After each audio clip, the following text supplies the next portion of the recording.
Hey guys, welcome to my another blog. তো আজকে আমি চলে এসেছি তোমাদের সাথে নতুন আবার একটা ব্লগ শেয়ার করতে। তো তোমরা টিউটোরিয়াল দেখে বুঝতেই পেরে গেছো যে আজকের ব্লগটা কিসের জন্য।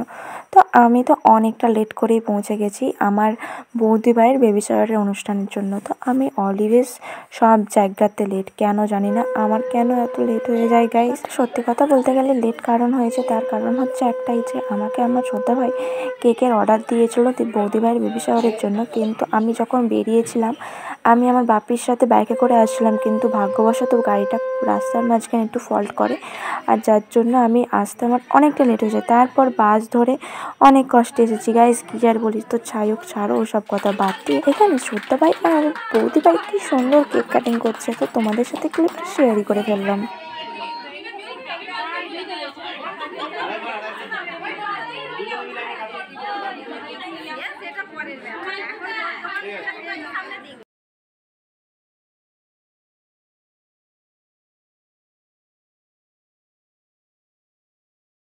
তো এখানে সবাই বলছিল যে বার্থডে হলে তো সবাই হ্যাপি বার্থডে বলে, বাট কিন্তু বেবি শাওয়ারে যেহেতু কেক কাটছে তো এখানে কি বলবে। আচ্ছা, তোমরা কিন্তু কমেন্টে বলো যে কী বলা যায়। বোন এখানে বুঝতে পারিনি যে আমি ভিডিও করছিলাম, তো তাই বলছিল আবার করো আবার করো।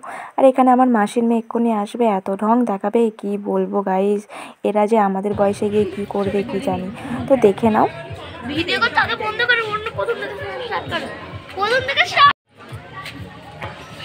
আমার বোনের ন্যাকসি দেখ। তোমরা দেখতে পেলে আমি টোটো করে চলে এসেছিলাম এখানে। অ্যাকচুয়ালি আমার মার বাড়ি থেকে একটুখানি দূরে হলরুমটা বুক করা হয়েছিল, তো ওখানেই খাবারের জন্য চলে এসেছিলাম আর টোটো করে গিয়েছিলাম। তো আমরা আবার ব্যাকে টোটো করে যাবো, তো সেই জন্য দাঁড়িয়ে আছি। আর এখানে আমার বোনেরা একটুখানি নাটক করছিল, অনেক রকমের ভ্যারাইটি করছিল, তো আমি একটুখানি ক্লিপ নিয়ে নিলাম। আর এখানে আমার আরেকটা মামার মেয়ে আছে, সে তো আমার ভিডিও করছি দেখি লজ্জায় সরে গেছিলো।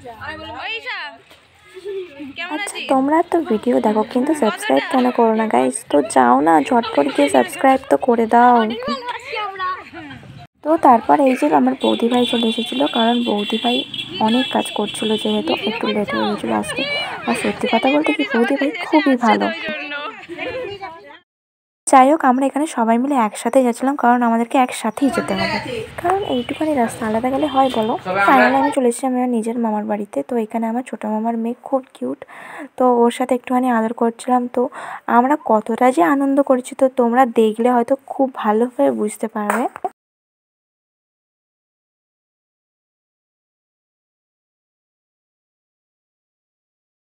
আর এই যে আমার এটা হচ্ছে বড় মামার ছেলে, তো এ হচ্ছে আমাদের দলেই এখন মিশে গেছে বললে চলে। মাথাতে বড় হয়ে গেছে মানে আমাদের সাথে মিশে গেছে, কারণ ও আমরা যখন চাই বেশিরভাগ ও আর নিচে থেকে উপরে যাবে না, যতই মামি ডাকুক না কেন ও এখান থেকে নড়বো রাখতে কথা, তুমি নিয়ে গেলে মামাই ঘুম পাড়িয়ে দেবে। তো যাই হোক, এইগুলো আমাদের খুবই ভালো লাগে, কারণ আমরা যদি প্রচণ্ড মজা করি।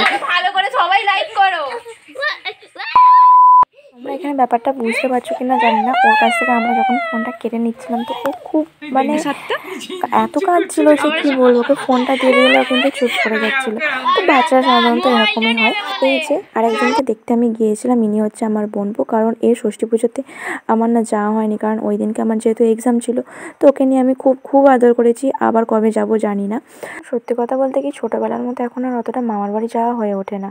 তো আমি তারপর বেরিয়ে পড়েছিলাম বাড়ি যাওয়ার উদ্দেশ্যে। তো আজকের ব্লগটা এইটুকুই। তো তোমাদের ভালো লেগে থাকলে লাইক, কমেন্ট আর সাবস্ক্রাইব করতে কিন্তু একদমই ভুলো না। দেখা হচ্ছে নেক্সট অন্য কোনো ব্লগ নিয়ে।